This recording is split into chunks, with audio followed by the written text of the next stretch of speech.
Welcome to another episode of the Equipping ELLs podcast. We are beginning a new series on dismantling misconceptions about English language learners.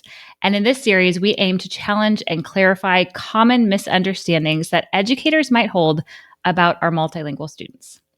I can't wait for you to hear today's episode, which focuses on dismantling the monolingual bias, which is a set of beliefs and forces that convince teachers ELLs must acquire academic English proficiency at all costs as a means of assimilation to mainstream U.S. culture.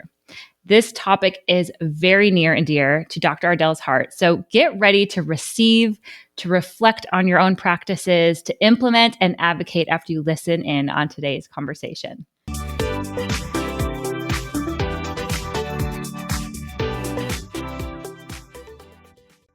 We are absolutely honored to welcome Dr. Lillian Ardell, who is a seasoned bilingual education coach and staff developer dedicated to enhancing educators' approaches to multilingual learners.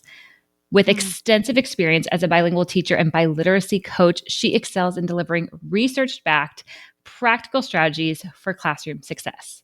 Dr. Ardell's work is enriched by her deep commitment to public service, shaped by early experiences in Latin America, and her academic focus on bilingual education at both Boston University and New York University. She champions the advantages of bilingualism in education and beyond. Welcome, Dr. Ardell, to the show today. I'm so delighted to be here. How are you doing, Beth? I am doing great. This is Dr. Ardell's second time on the show, so I feel like we're already old friends. And it's just always such a exciting and wonderful and passion-filled conversation that when we get together. So I can't wait to dive in today.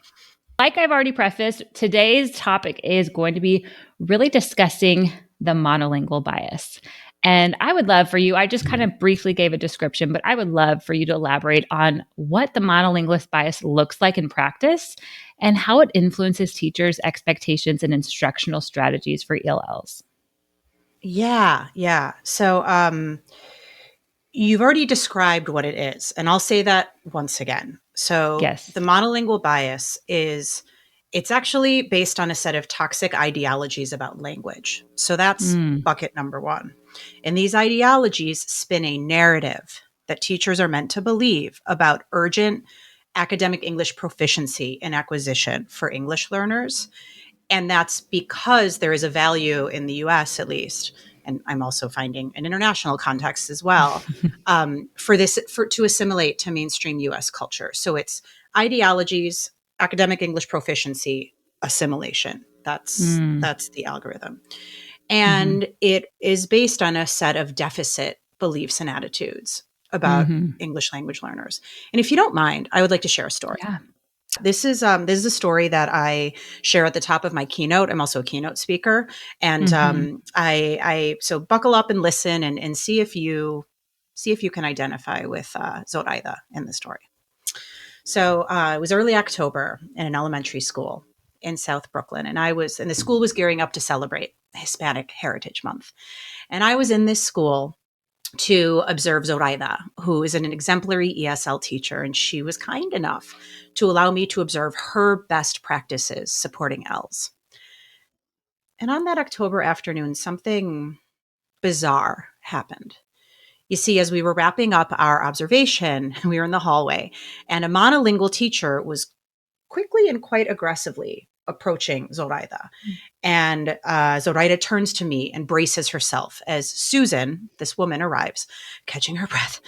And she turns to Zoraida and says, "Zoraida, I'm so glad I caught you. Listen, next week is Hispanic Heritage Month. And, the administration is telling us we've got to center our Latinx students, which I totally want to do. I am for culture, but, I don't know how.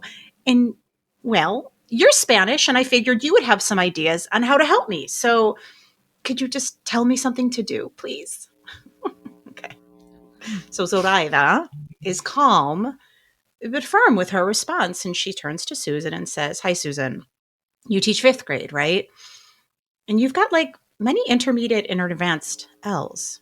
Listen, do you know of the Chicana author and poet Sandra Cisneros? She has these beautiful essays and poems on identity and belonging.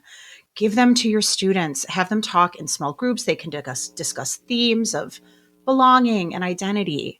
And then they can write short responses about them, and they can even translanguage and go across their languages. Like that would be a great way to center their culture and identity for this month. Yeah. And I'm standing there like, Zoraida, like chef's kiss to that response. I could not have said it better myself. And I was also feeling a little smug, like, yeah, that's my participant in my research study. She ate, as the kids say, like it was a perfect response. So that's what you're hearing. I'm sure that's what our audience is hearing. You know, that's what I'm hearing. But here's what Susan hears. She pulls out her phone and starts looking up Cisneros. Is that with an S? Oh, it's with a C. Cisneros. Bingo. A picture book about hair.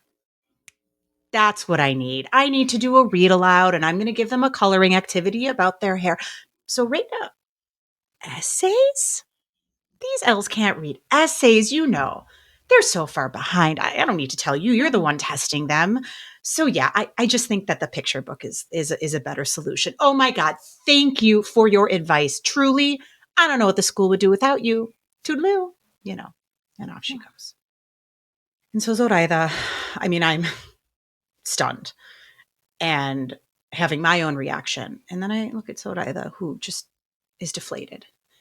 Yeah. And it's almost as though like this teacher has this algorithm of exceedingly low expectations. And really all she wanted from Zoraida was some Latino author's name to slot in. And the algorithm kind of goes something like this. Latino author, picture book, coloring activity, voila. Hispanic heritage modification is checked off my to-do list.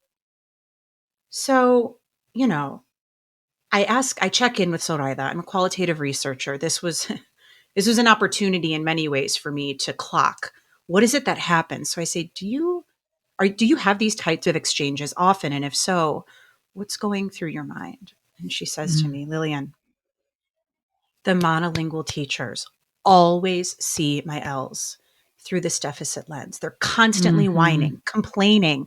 They're never enough. None of them think they can rise to any type of academic challenge. So anytime I offer a practice that is grounded in culturally and linguistically sustaining pedagogy, which I know that's exactly what her response was. She's like, they always misconstrue it, or they don't hear it, or they just do something that is water it down. They just completely water it down. And she goes, year after year, I feel like, am I even making a difference in this school? Like I came in here to elevate and pay forward what the teachers in my history did for me. But it's like, am I making a change in this school? So this is Susan, is a teacher who has been contaminated by the monolingual bias. And it's not helpful to point fingers or to blame, because in some ways she doesn't know what she's limited by in her understanding, but she's swimming in the waters of educational policy that promote, like I said, this narrative of urgent English acquisition, which ironically, what Zoraida offered would have gotten her kiddos far more prepared. Absolutely. Do you know what I'm saying? Like, so I hope that story crystallizes what it is I'm describing, and also provides an access point for the listener to say, if you identify with Zoraida, it makes sense why you're burned out at the end of a week or at the end of a school year. It makes sense why efforts to advocate for your L's feel like they are a giant waste of time and sort of make you feel helpless in the work that you're doing. And so all of the work that I do is to combat this feeling of helplessness and frustration by identifying what the monolingual bias is and then building out a framework for advocacy. So you can disrupt it so much in Susan's mind. I love that.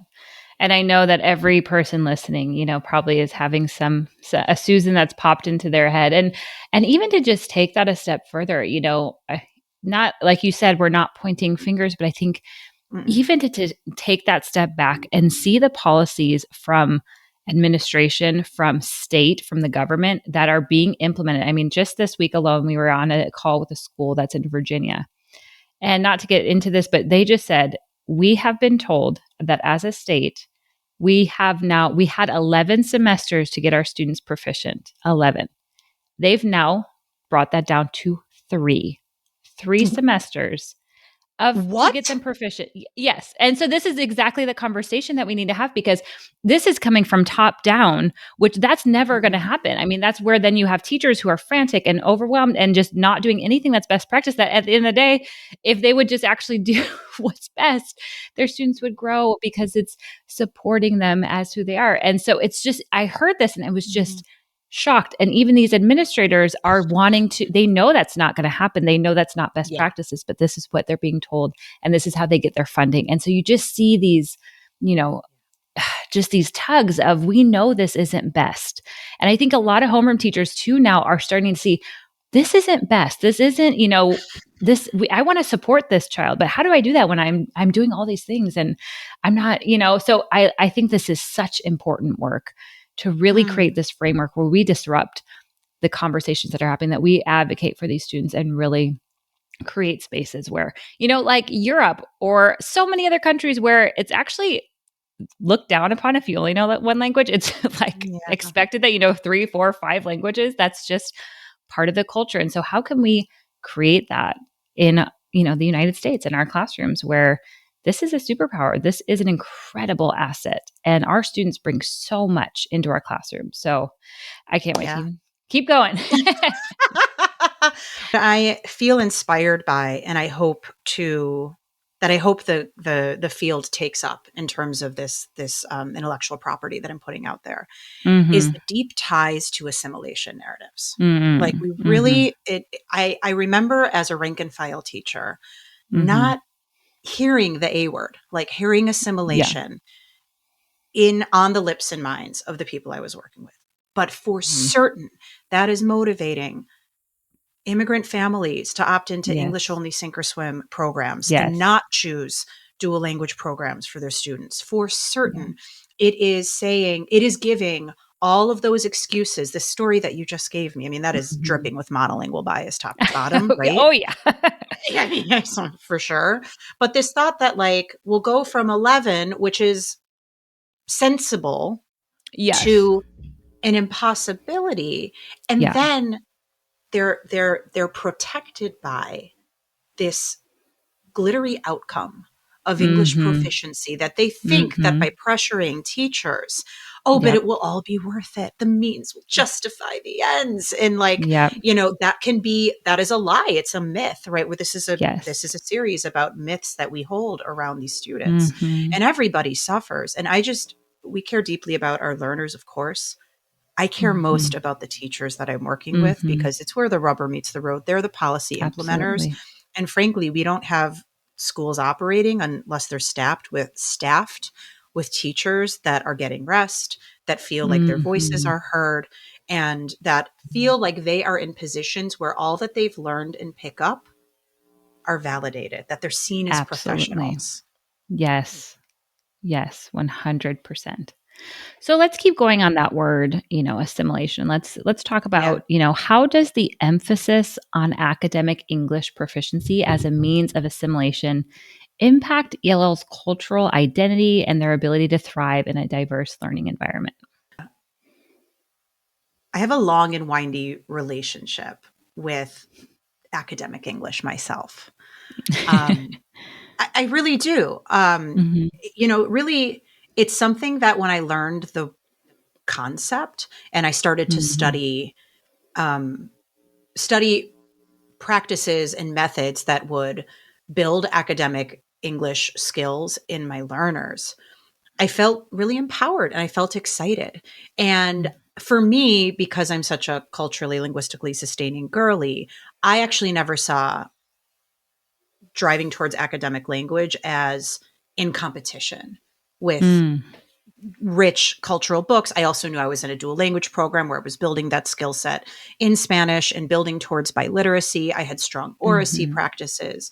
I also had a stance that, well, maybe not when I was a teacher, because this I learned a little bit later on, but that, very language dialects are like the spice of life. And the more different accents and ways of expressing ourselves and tones that we can achieve are welcome and celebrated and just darn interesting for the ear to listen to. Um, Absolutely. so I guess I had a somewhat of an unlearning around the hierarchies and worshiping at the altar of academic English. It's a metaphor that I use. And I think that if there is such a push towards this one very pure, very narrow way of expressing ourselves in English, then we're forsaking and shutting off all of these other expressions that convey Mm. meaning and that are anchored in a student's identity and sense of self, Mm. right? So Mm-hmm. this is just a little anecdote, but here I am. I have this book that I'm going to talk about that I'm writing for teacher audiences. I'm not writing an academic English, fam. I'm Mm-hmm. writing in very clear, direct. I'm not throwing passive voice in there. I'm Yeah. intentionally dialing down the amount of jargon that I would if I were submitting for a scholarly journal, which Right. that's in academia, that is certainly valued.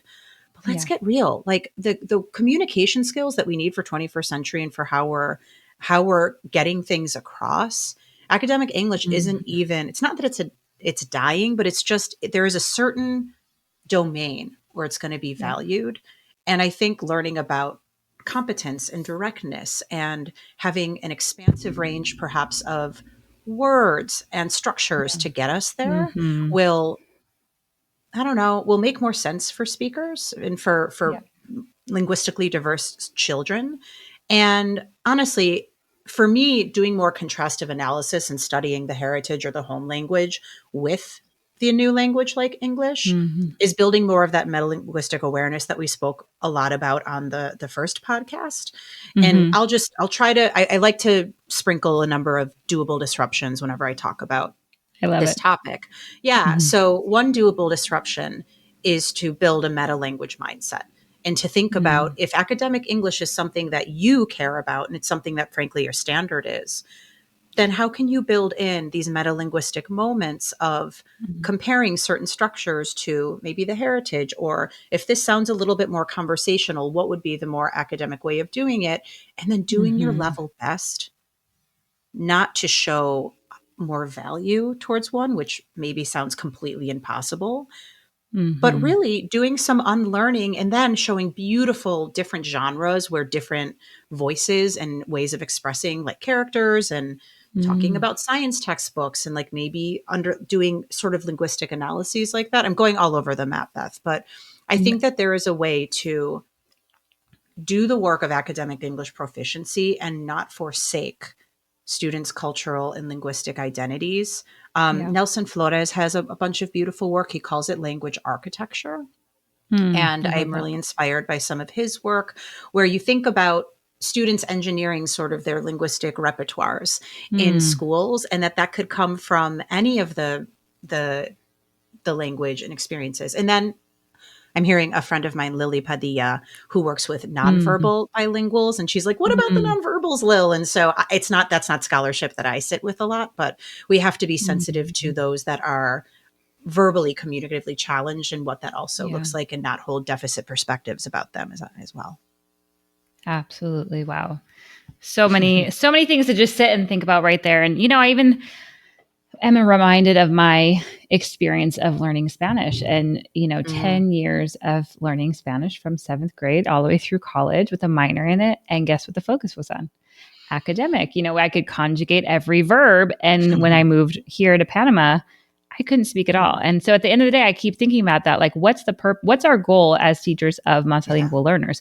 They need to communicate. We need to give them that skill.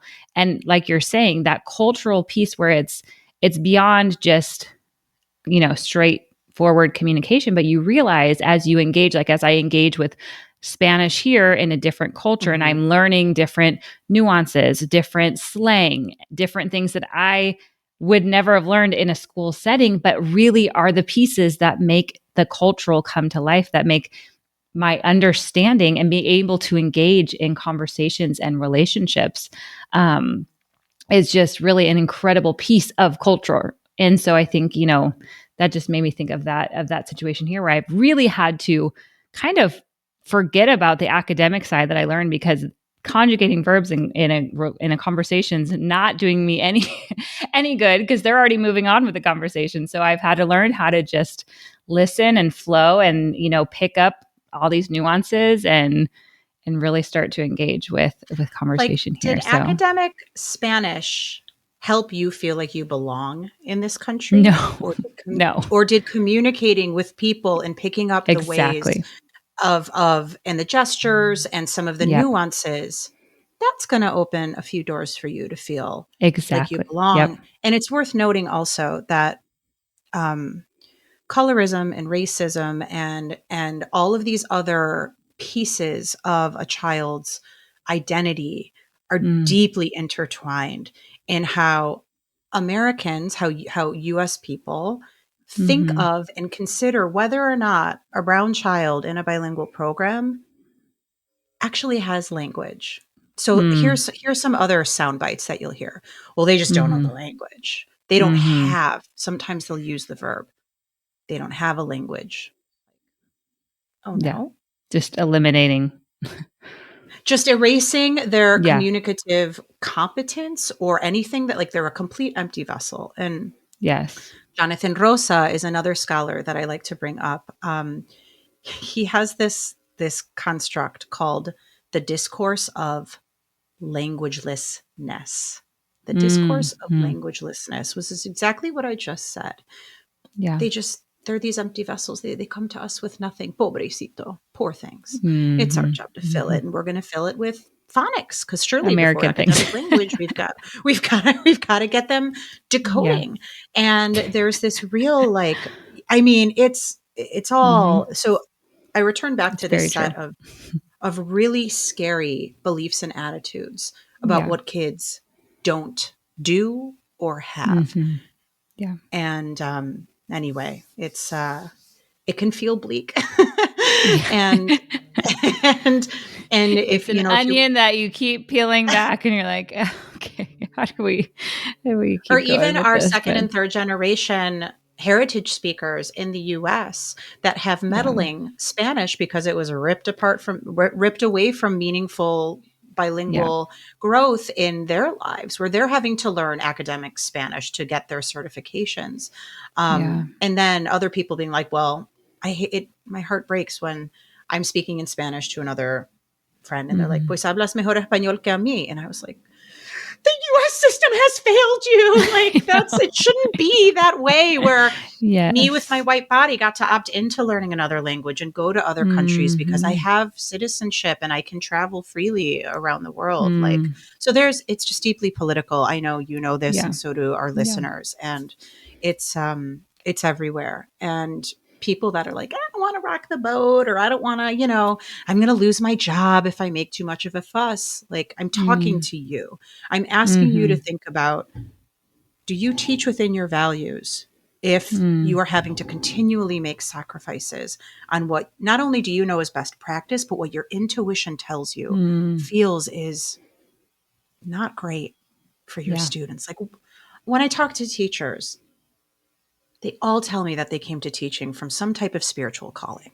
Some Mm. mentor of theirs long ago poured into them, and they felt inspired to do that for the next generation of Mm. bilingual youth. But then here they are in Virginia being told you've got three Yeah. semesters to get these kids proficient. Like, Yep. So they try to just jump on the rat race, and our students are or the ones leave, that, Beth, yeah, or leave, exactly. or leave the Yeah. profession altogether. And then Yeah, you're right. anyway, I'm really Yeah. keeping my eye on the Well, pipeline. let's jump into then really focusing in and sharing what you share, just your core principles of your teacher advocacy framework. Yeah. Let's Because talk this about is some really kind solutions. of that advocacy piece that I know there are Mhm. people listening who they're the one person in their school who's saying, hey, wait a minute, this isn't right. Hey, let's stand up for this. And it can get very exhausting and feel extremely Yeah. tiring on top of all the other things that they're working on. So why don't you share more about that framework and just how it challenges the traditional approaches to supporting multilingual learners in the classroom? So, what the monolingual bias, knowing what it is it starts to give you a lens to clock the deficit chatter. So, that's the first thing. You need to know where it is and how it's showing up. So, that means you can immediately start to feel empowered to say, that's some monolingual bias stuff. And we're going to set we're going to set some standards in our meetings right now that we're going to check ourselves on this linguistic prejudice that's coming up when we're talking about our English language learners. And you'll find very quickly who is like, oh, I didn't know, like truly, genuinely Yep. embarrassed, I hope, and a little bit apenada, like a little bit ashamed that they did. Mm-hmm. Well, what are different things? And like that opens the door for you to say, do you know about linguistic funds of knowledge? Or do you know about more translanguaging and language fluidity, for you to just have a one-on-one conversation with a colleague? Mm. With others that are a little bit more resistant, you can, well, first of all, you have to start setting some boundaries with working with them, and just expect that they're going to come with this poopy attitude towards your students, so that you're not trying to influence or change their minds, because at this point, they're more defensive and they might be standing firm in the thing that made them feel embarrassed and Yeah. ashamed, right? Yep. Mm-hmm. So there you can start doing organizing work with communities and families, and actually directly explaining to them, I think this way about the skills that your child brings. Don't you feel the same way about your child? And there can be a little bit of giving over to the families to bring in the strengths that they're seeing with their students. And then it's also advocating for things like curricula that doesn't, I think the heavy focus on skills and remediation is one of the biggest areas that the bias is creeping in. And so Absolutely. it's knowing who are your equity minded allies, keeping that group chat really strong and going. Being I'm collecting data right now on advocates throughout language education. And one of the themes that's popping up in every interview is they're all deeply collaborative. These are all people that build coalitions across a lot of different areas, whether that's a mentor of yours, whether that's another ESL teacher in a different district that you guys have good like vibe sessions around thinking about your work. Maybe that's like a para that you guys do some good work with. No, have a short list of 5 Yeah. people that fill your cup when you talk with them and that you can strategize with. Oftentimes you possess a lot of the strategies, and it's just about being, and then I would say setting up mantras for yourself with your students on, it's going to take us a long time to acquire language, and we're going to not go quickly. We're not going to be too quickly paced. We're actually going to intentionally slow this down. So making like deliberate disruptions as a goal, and on a daily, on a weekly basis. And then I will say grounding practices are the most critical, like reflectioning and journaling, or going on walks, or fun, silly dance breaks with your students, like anything that brings the silliness and the creativity and the fun Yeah. into doing this work. I think the monolingual bias makes things so poopy and like rigid and Yeah. and sucky in terms of like the way we're delivering the work, that Yeah. if it ain't joyful in your classroom spaces, and I mean really, like you see kids smiling and participating, Yeah. then the monolingual bias is winning. Absolutely. How does any of that sound or resonate with you, Beth? Yeah, I mean, I can't think of one student or person who's learned a language through forced drills and boring worksheets. I mean, language learning, you realize, is internal, that there has to be that excitement in the classroom, that they have to feel that safety, that it's not just about them passing this test and that's all that matters and that's what defines who they are. And so I think that the more I see teachers who create those types of environments and classrooms, and if it's maybe they're just the ones closing the door and that's what they're working on and that's what they're doing, and the rest of school might not be doing that, but there Mm-hmm. is power in creating that climate and that atmosphere in Yeah. that classroom setting for your students. Because that is when language learning happens, is when it's in a natural, fun, engaging environment where they feel supported, appreciated, seen, welcomed, and, can really kind of let down their guard of it's all about this and reaching this goal. And I don't matter until I get to this. I mean, Mm-hmm. how many teachers we've talked to in Equipping ELLs that's just the sentiment, especially when you get to those older students who've been in the program for a long time and, they've just kind of given up on the language learning Well, I because of spoke with, what we've done to them in our systems. yeah. So I also am noticing that transparency especially for your middle and high school, maybe some of your longer term that they're taking. Many of them take an access test, right, to understand what Yes. their proficiency levels are. One interview I had, she was a director of Title III in a district, and they were out of compliance. And her mission there was like, how can I bring linguistic justice in the way of the students passing these exams, but while also not holding the stigma and the shame of having the Yes. label of Absolutely. you're less than. And so she would Yes. have these really beautiful conversations. And it helped that this gal was herself an emergent bilingual when she was younger, and she looked like her students. And she said, your teachers care about you so much. Like, this is something, we have the seal of biliteracy right now. So I want you to set a goal. Here are the different modes. Here's how the test operates.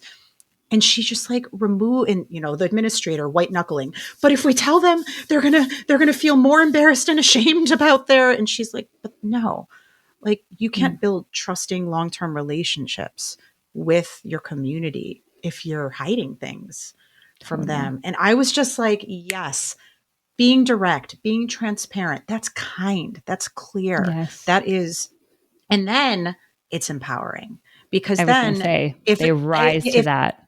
yeah, and also if a learner's like, frankly, I don't care, at Yeah. least they know what they're opting out of, and resisting in that way. By and large, many of the kiddos they're gonna get with it. They're gonna take it upon themselves to achieve this goal and feel quite good because they had so much ownership over the process, instead Yes. of this like, I'm no longer something, but I'm not still getting. It's just like, remove the Yeah. confusion around it. So for me, those are other disruptions. I love that.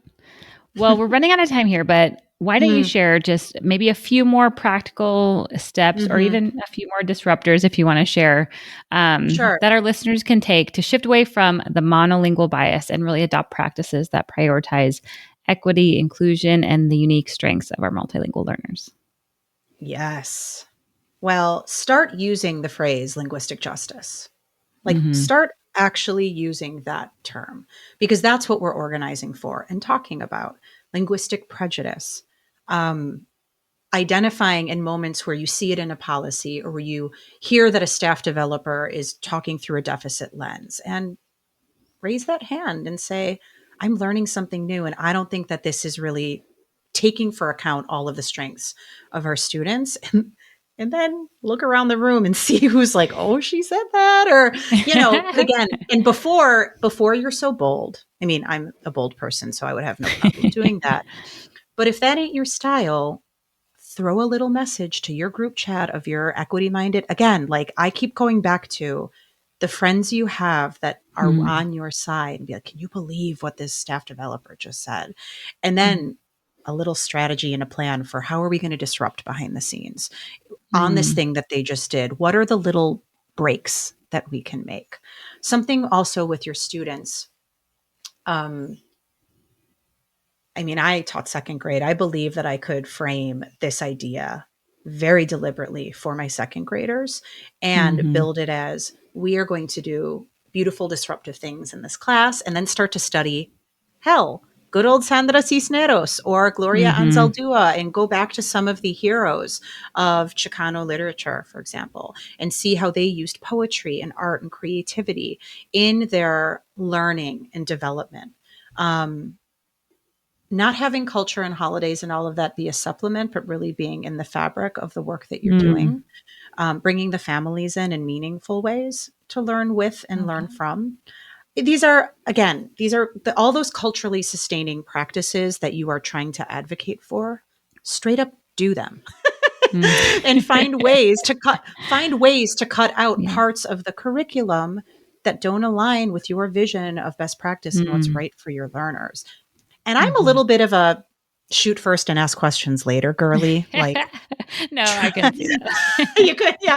Try the disruption and call your administration out on your bluff. Like, are they Yeah. really going to put a letter in your file if you are doing what's best practice for your student? I dare Mm-hmm. them to. Yeah. So yeah, Love that. go out and disrupt, and I then love tell me it. how you're doing it. Yeah. Yes. I mean, if you're not feeling empowered right now, listen to this episode again because this is so good. And I love that note too of just, really, I think starting with intentionally finding that other person to do this with, whether it's another teacher, another ESL teacher in the district. It doesn't have to be somebody in the school, but just at small group, one or two other people makes a big difference of continuing forward in this uphill battle over being on your Keeping own. It can mentors be, really close too. And if you yeah. can't identify one or two mentors in your life, that's a problem. Like, Mm. and reach out to me. I am happy to mentor early career teachers Mhm. on this very topic. We need to see the role models that have done this disruption work. So Yes. much of my book is about the OG monolingual bias disruptors, Mm. learning from them.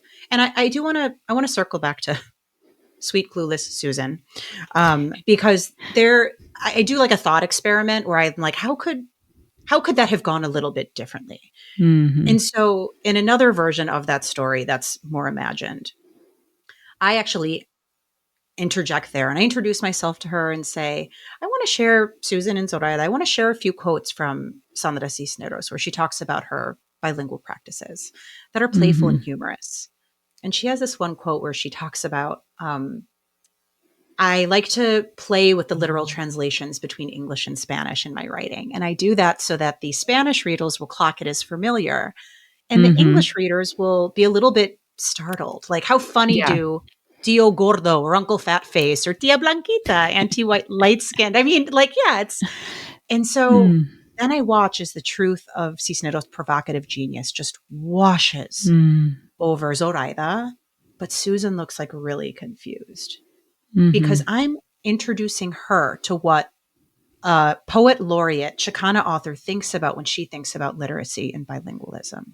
Yeah. I was asking Susan to decontaminate the water and to see Mm. herself as an equity minded ally capable of shifting her own attitudes about ELLs. But here's the thing, that's not my work to do. And that's Mhm. certainly not Zoraida's work to do. Mhm. That's on Susan to do. Yep. Right. So Yep. I don't want the message here to be that the Zoraidas of the world need to be taking Mhm. on more emotional labor for the Mm. So good. deficits of their colleagues and Yeah. acknowledge that you can introduce and call in some to do, but ultimately that's work that they've got to do on their own. And that's okay. We all have work to do. Yep. That's such a great point of really not adding burdens on to our incredible superhero teachers, but just, that's on them to do that work. And we can continue to bring it up. And I love that. Well, why don't you share more with our listeners where they can find more about you and give them a little Yeah. uh, sneak peek into your book that you're working on too, if you want to. Yes. So I'm writing a book with Corwin Press called Disrupting the Monolingual Bias, a framework for endurance advocacy and teacher empowerment. It's going to be coming out around November of this year, 2025. My company is Language Matters. I'm remiss that I did not mention Language Matters earlier in the call, but languagematters.org is my website. I offer these spotlight sessions that are direct to book on my site, or for an hour, I can zoom in and just talk with your entire school about disrupting the monolingual bias. I do linguistic justice coaching for linguistic justice, where we go through cycles of looking at the language ideologies and exercises and really looking at stories of other disruptors and understanding how can you build similar skill sets. Mm. I, of course, do workshops as well. And I would love to hear from any of you. In fact, I'll thank you, Beth, that I booked one or two coaching sessions on the basis of my last podcast episode with Wonderful. you, because it just inspired a few people to reach out to me directly. So listen, I am Wonderful. a female small business owner just running this consulting firm. I'm building out my book of business, and I'm just directly appealing to any of you that if you know you've got funding to bring in somebody like me, and if it feels right to you what I'm talking Mm. about, then.